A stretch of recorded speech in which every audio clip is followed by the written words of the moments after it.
of Utah and Grant County and San Juan. They dig the yellow stuff that makes the atom bomb. They do the uranium miners boogie. The uranium miners boogie. It's the uranium miners boogie. They digging all day long. You are listening to Men in Lead Aprons.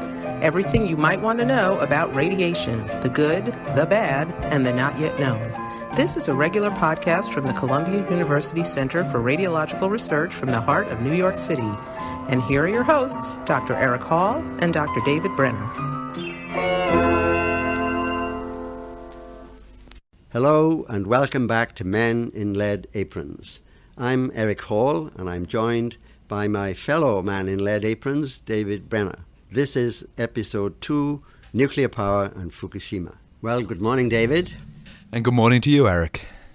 So, in our first Men in Lead Aprons podcast, we talked in general terms about radiation and its many applications as they affect our lives. Now, today we're going to talk about one particular application of radiation, namely nuclear power. We'll talk about the good side and the bad side, and we'll talk in particular about the Fukushima accident, which happened in Japan, about 4 years ago now, and what that accident has meant for the people in Japan, and more generally for the future of nuclear power. As always, there are arguments to be made both pro and con nuclear power, and it will be for you, our listeners, to finally come to your own conclusions. So, David, explain what is nuclear power? Well, essentially, nuclear power is generating energy by splitting atoms, and the technical word for this is nuclear fission. In particular, atoms of the element uranium, when they are split in two, they give off large amounts of energy, and it's this energy that's harnessed in nuclear power. So, how do you split uranium atoms in two? Well, you use a particular atomic particle called a neutron, which is actually very efficient at breaking uranium atoms in two. And here's the key thing, here's what makes it all work. When the uranium atom breaks into two, it produces more neutrons, and these neutrons can then split more uranium atoms, which in turn releases more neutrons, and so on and so forth. So there you have what's called a chain reaction, and it's that chain reaction which is at the heart of nuclear power. I see. So where does the energy in nuclear energy come from? Well, that's a very good question. Remember that the fission process splits the uranium atoms into two pieces, into two fragments, two smaller atoms. And it's these two fragments that end up heating up the uranium fuel. So the next part of that process is that cold water is continuously flowed over the hot uranium fuel. The water cools the hot fuel, and in turn the water gets turned into steam by the hot fuel. And it's actually this steam that drives the blades of an electrical generator that finally makes electricity. So if I understand you, in the end, a nuclear reactor just heats up water to make steam, and the steam drives an electrical generator. Isn't that just like any conventional coal or gas-powered plant? Yeah, that's right. But where the heat comes from to turn the water into steam, well, that's very different. And it's that difference which is the big advantage that nuclear power has over fossil fuels like coal and gas. We know that coal and gas are limited resources. I think people argue about when they're going to run out. Maybe it's 100 years in the future, maybe it's 200 years. But they surely will run out eventually. And on the other hand, uranium is a virtually unlimited resource, so there's a big difference. And the other big issue, of course, for fossil fuels is that burning fossil fuels dumps carbon dioxide into the atmosphere, with all the issues there in terms of global warming. Well, we know that fossil fuels have their downside, as you just explained. But what about nuclear power? Not without any downsides? Indeed, nuclear power does have its own downsides. And really, as far as I see, there are two big problems for nuclear power. The first one is disposing of spent nuclear fuel, and the second, of course, is the possibility of nuclear accidents. So I think you need to tell us more about these problems. Okay, so let's start with spent nuclear fuel. The uranium in nuclear fuel gradually gets used up. Every time a uranium atom is broken in two in the fission process, well, that's one less uranium atom in the nuclear fuel. And eventually there's not enough uranium atoms left, and the uranium fuel rods need to be replaced. Well, that's easy to do, just replace them. but it's the old fuel rods which are now very radioactive and generate a lot of heat. And the question is what to do with the old fuel rods. And the bottom line is that we currently don't have a very good solution to that question, or really we don't have any good solution to that question. People have thought about loading them into a rocket and shooting them into the sun, or burying them deep underground. But really none of the solutions that people have come up with to date have been satisfactory at all. So what is done with them now? Well, basically they're stored in glorified swimming pools, underwater in a swimming pool, which typically right next to a nuclear reactor. And that's why we wait for some bright ideas as to what to do with them in the long run. Speaking of which, how many nuclear reactors are there in the United States at the moment? Well, actually, there are about 100 working nuclear reactors in the US, and they account for about 20% of all our electricity in the United States. How does that compare with other countries? Well, some countries produce more nuclear power and most less. The one producing the most is actually France, which produces about 3/4 of its electricity from nuclear power. Britain is about 20%, which is about the same as the US. Canada produces about 15% of its electricity from nuclear power. So we've talked some about the upsides of nuclear power, at least relative to coal and gas. You said there were two downsides. You've talked about one, namely the spent nuclear fuel. I presume the other downside that you have in mind is the potential for accidents. Yeah, you're absolutely right. And actually what stimulated this podcast is that Fukushima in Japan is in the newspapers again this week. Yeah, so I see. But Fukushima wasn't the first major accident at a nuclear power plant, was it? Well, you're right there. The first was actually in England, in the UK, in Windscale back in 1956. And let me add, Eric, that Windscale is actually just about 100 miles north of Liverpool, where I grew up. And not to give away my age, but I was actually just 3 at the time of that accident. Well, maybe more of that later. What other reactor accidents have there been? Well, there was, of course, what we've all heard of, the 3 Mile Island accident in Pennsylvania in 1979. There was the Chernobyl accident in the Ukraine in 1986, and most recently, of course, the Fukushima accident in Japan 4 years ago in 2011. So that seems to be not bad. 4 accidents in 60 years of nuclear power with no accident that was a loss of life. That sounds pretty good. Well, I'm not sure I would quite see it that way. 4 accidents is 4 too many, is the way I would think of it. All right, so let's talk about the Fukushima accident in 2011. What happened? Well, let me remind you of what I was saying earlier about how nuclear reactors work. So the nuclear fission process heats up the nuclear fuel, and water is pumped on over the fuel to keep it cool. And this water turns to steam and so on and so forth, as we talked about.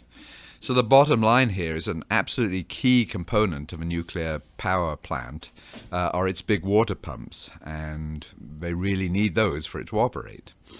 So on March 2011, March the 11th, 2011, a massive magnitude 9 earthquake hit just off the northeast coast of Japan, near the Fukushima nuclear power plant complex. Was there more than one nuclear power plant at Fukushima? Yeah, actually, the whole power plant was 6 reactors, though only 3 were actually turned on and working on that particular day in 2011. So exactly what happened when the earthquake hit? Well, the earthquake hit, this huge earthquake, and the reactors, as they were meant to do, immediately started to automatically shut down. What that meant was that essentially all electrical power was lost because the electrical power came from the reactors. And so the main water pumps in the reactor stopped working. But surely there must have been emergency backup pumps. Well, absolutely, of course there were. And as soon as the main pumps lost electrical power, these diesel-fueled backup pumps kicked in. But then the real calamity hit. So about an hour after the earthquake, a huge tsunami, a tidal wave, about 45 feet high, hit the Fukushima plant. And the Fukushima plant is right on the Pacific coastline. And here's where things turn seriously bad. Because amazingly, these backup generators were housed in underground basement buildings. So, of course, they were immediately put out of action by the tsunami because they were underground and got completely flooded. So that meant that the reactors now had no water cooling at all. The main pumps had no electrical power. The backup generators got flooded. So what happened to the nuclear fuel is that it got hotter and hotter, and the extreme heat inside the reactor resulted in actually the steam, which steam is water, which is H2O, was converted to hydrogen. And we all know that hydrogen is highly explosive. And sure enough, there were a whole series of explosions, hydrogen explosions, in all three Fukushima reactors. And in turn, that meant that the radioactive materials that would normally be contained inside the reactor were released into the air. Not a pretty story. And was that all because the backup generators were housed in the basement? Well, yes, in retrospect, the whole accident really could have been so easily avoided with some better placement of the backup generators. Oh dear. So let's talk about the consequences of the accident. What exactly was released? Well, actually, a whole slew of different radioactive materials were released into the air and also directly into the Pacific Ocean. By far, the two most important were radioactive iodine and radioactive cesium. So let's talk about radioactive iodine. Why is this so significant? So why radioactive iodine is important is that it gets taken up very efficiently into your thyroid gland. Well, actually, Eric, not your thyroid gland and nor mine. It gets taken up very efficiently into children's thyroid glands. And that's because children's thyroid glands are still growing, unlike yours and mine. So what is the significance of having radioactive iodine in the thyroid of a child?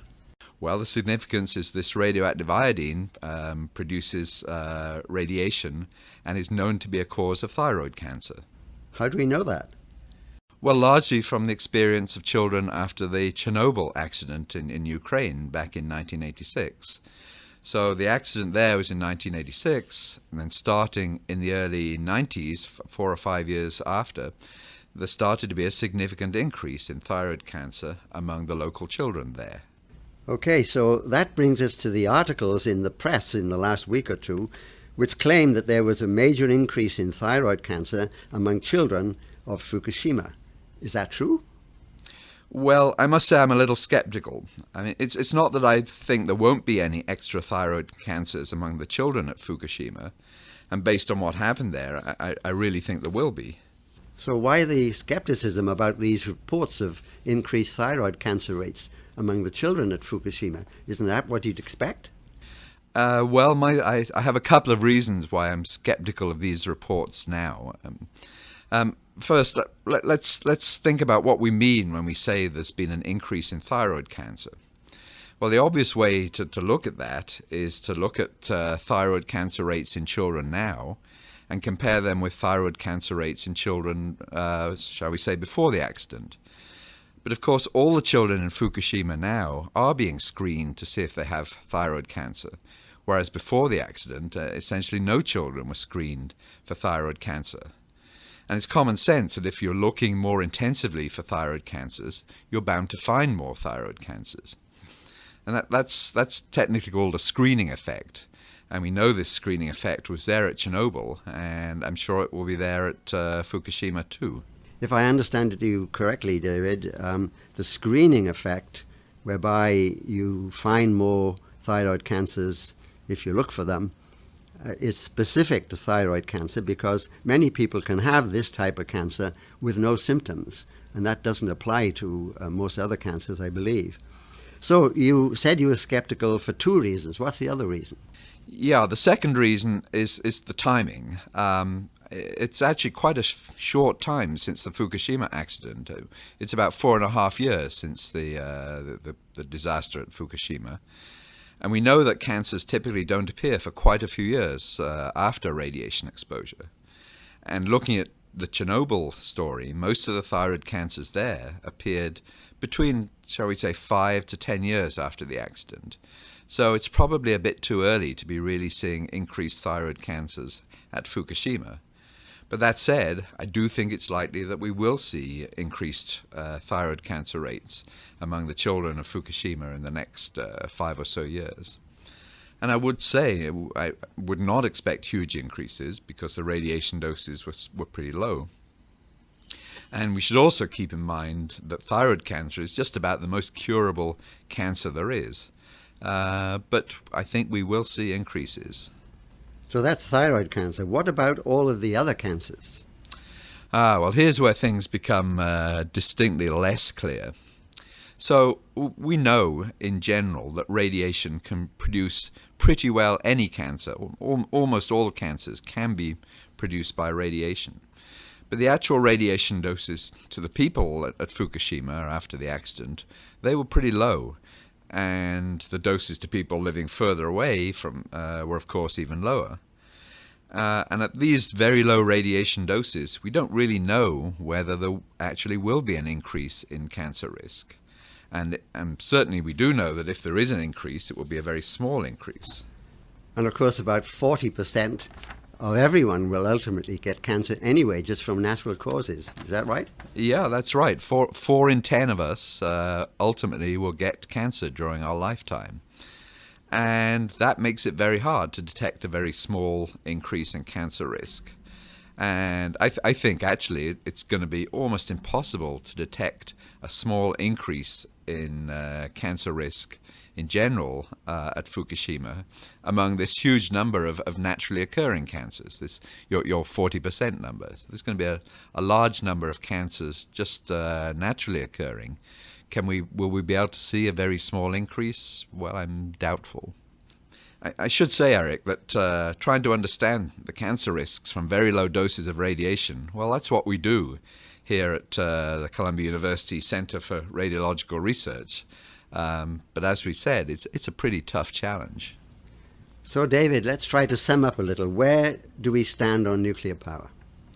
Where should we stand? Well, we have to look at the pros and the cons. So, on the one hand, there are real issues with fossil fuels, and anyway, they're going to run out eventually. And most people say we'll never generate enough power with alternative energy sources, such as solar and hydroelectric. So if those are true, ultimately we may have to go nuclear. And to me, the two big problems of nuclear power, which is nuclear waste storage and nuclear accidents, are both solvable problems which just haven't yet been solved. I'd be quite surprised if ultimately we can't solve the nuclear waste problem. It's a technical problem, and if history tells us anything, it's that we ultimately always solve the technical problems that we face. I'm a little less optimistic about the nuclear accidents problem. And the reason I say this is I look back on the 4 major accidents that we've discussed earlier, the 4 major nuclear accidents. And essentially all of them were basically due to human error in one form or another.